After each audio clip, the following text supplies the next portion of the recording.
নিশ্চিতভাৱে নিৰ্বাচনী কেন্দ্ৰিক এটা বাতাবৰণ সৃষ্টিৰ বাবে এই পৰিৱেশ যোৱা সময়ছোৱাত আমাৰ নতুন সভাপতি হোৱাৰ পিছত বিভিন্ন দলৰ ফালৰ পৰা আমাৰ প্ৰতি এক আক্ৰমণ চলিছিল যে কংগ্ৰেছে দাদাগিৰি কৰে, কংগ্ৰেছে একো কথা পাতিব নিবিচাৰে। মই ভাবোঁ সেই কথাখিনিৰ আজি অৱসান ঘটিব। মুখ্যমন্ত্ৰী যি ইচ্ছা কওক, তেওঁ মুখ্যমন্ত্ৰী আৰু মুখ্যমন্ত্ৰী হাজাৰবাৰ মিছা কথাও কৈ প্ৰমাণ কৰিলে। কংগ্ৰেছ দলক হেঁচা দিছে এইবাৰ যে আপোনালোকে এইবাৰ নিৰ্বাচন খেলিব নালাগে, আমি খেলিম। সেই গতিকে এইবিলাক মুখ্যমন্ত্ৰীৰ কাৰচাজি মই ভাবোঁ এইবিলাক ৰাইজে বুজি পাব।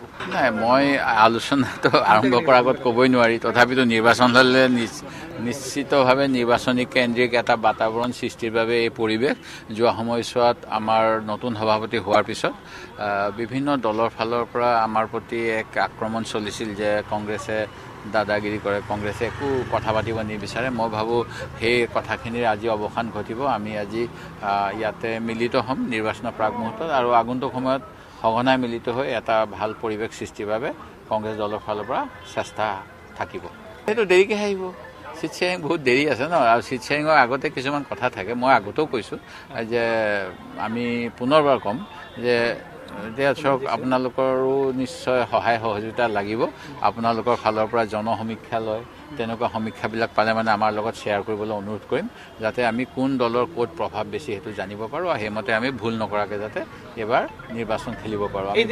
ভুল কৰিব নিবিচাৰোঁ, কাৰণ যোৱাবাৰ কিছু ভুলৰ বাবে কেইবাটাও চিটত আমাৰ জয় পৰাজয় নিশ্চিত হৈছিল। মুখ্যমন্ত্ৰী মহোদয়ে যি ইচ্ছা ক'ব পাৰে। মুখ্যমন্ত্ৰী মহোদয় মই তেখেতৰ সকলো কথাতে মোক কৈছোঁৱে, মই এনেকুৱা লাগি যায় যে বিৰোধিতা কৰি থাকিবলৈ মুখ্যমন্ত্ৰী যি ইচ্ছা কওক, তেওঁ মুখ্যমন্ত্ৰী আৰু মুখ্যমন্ত্ৰী হাজাৰবাৰ মিছা কথাও কৈ প্ৰমাণ কৰিলে। সেই গতিকে এই কথাটো সঁচা বুলি ধৰোঁ নে মিছা বুলি ধৰোঁ তাৰ ওপৰত নিৰ্ভৰ কৰিব। নাজানো, তেওঁৰ এনেকুৱা এতিয়া নতুন নতুন দলো সৃষ্টি কৰি আছে তেখেতে, কাৰণ তেওঁৰ দলটোৰ জনপ্ৰিয়তা কমি গৈছে। সেইকাৰণে এতিয়া উজনিত বিভিন্ন মানুহে যাৰ মানে এখন জিলাৰ পৰা এখন জিলালৈ যাবলৈ গাড়ী ভাড়া ল'বলৈও সামৰ্থ্য নাই, তেনেকুৱা মানুহ এতিয়া বিভিন্ন দল সংগঠন আৰম্ভ কৰিছে বুলি শুনিছোঁ। কংগ্ৰেছ দলক হেঁচা দিছে এইবাৰ যে আপোনালোকে এইবাৰ নিৰ্বাচন খেলিব নালাগে, আমি খেলিম। সেই গতিকে এইবিলাক মুখ্যমন্ত্ৰীৰ কাৰচাজি মই ভাবোঁ এইবিলাক ৰাইজে বুজি পাব।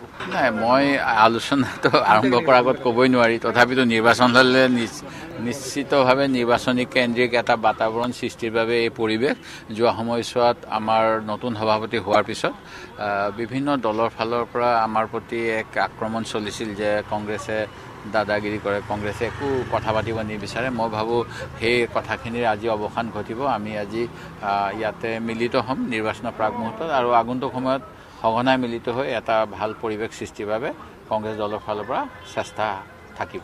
সেইটো দেৰিকৈহে আহিব। চিট শ্বেয়াৰিং বহুত দেৰি আছে ন, আৰু চিট শ্বেয়াৰিঙৰ আগতে কিছুমান কথা থাকে। মই আগতেও কৈছোঁ যে আমি পুনৰবাৰ ক'ম যে এতিয়া চাওক, আপোনালোকৰো নিশ্চয় সহায় সহযোগিতা লাগিব। আপোনালোকৰ ফালৰ পৰা জনসমীক্ষা লয়, তেনেকুৱা সমীক্ষাবিলাক পালে মানে আমাৰ লগত শ্বেয়াৰ কৰিবলৈ অনুৰোধ কৰিম, যাতে আমি কোন দলৰ ক'ত প্ৰভাৱ বেছি সেইটো জানিব পাৰোঁ আৰু সেইমতে আমি ভুল নকৰাকৈ যাতে এইবাৰ নিৰ্বাচন খেলিব পাৰোঁ। ভুল কৰিব নিবিচাৰোঁ, কাৰণ যোৱাবাৰ কিছু ভুলৰ বাবে কেইবাটাও চিটত আমাৰ জয় পৰাজয় নিশ্চিত হৈছিল। মুখ্যমন্ত্ৰী মহোদয়ে যি ইচ্ছা ক'ব পাৰে। মুখ্যমন্ত্ৰী মহোদয় মই তেখেতৰ সকলো কথাতে মোক কৈছোঁৱে, মই এনেকুৱা লাগি যায় যে বিৰোধিতা কৰি থাকিবলৈ মুখ্যমন্ত্ৰী যি ইচ্ছা কওক, তেওঁ মুখ্যমন্ত্ৰী আৰু মুখ্যমন্ত্ৰী হাজাৰবাৰ মিছা কথাও কৈ প্ৰমাণ কৰিলে। সেই গতিকে এই কথাটো সঁচা বুলি ধৰোঁ নে মিছা বুলি ধৰোঁ তাৰ ওপৰত নিৰ্ভৰ কৰিব। নাজানো, তেওঁৰ এনেকুৱা এতিয়া নতুন নতুন দলো সৃষ্টি কৰি আছে তেখেতে, কাৰণ তেওঁৰ দলটোৰ জনপ্ৰিয়তা কমি গৈছে।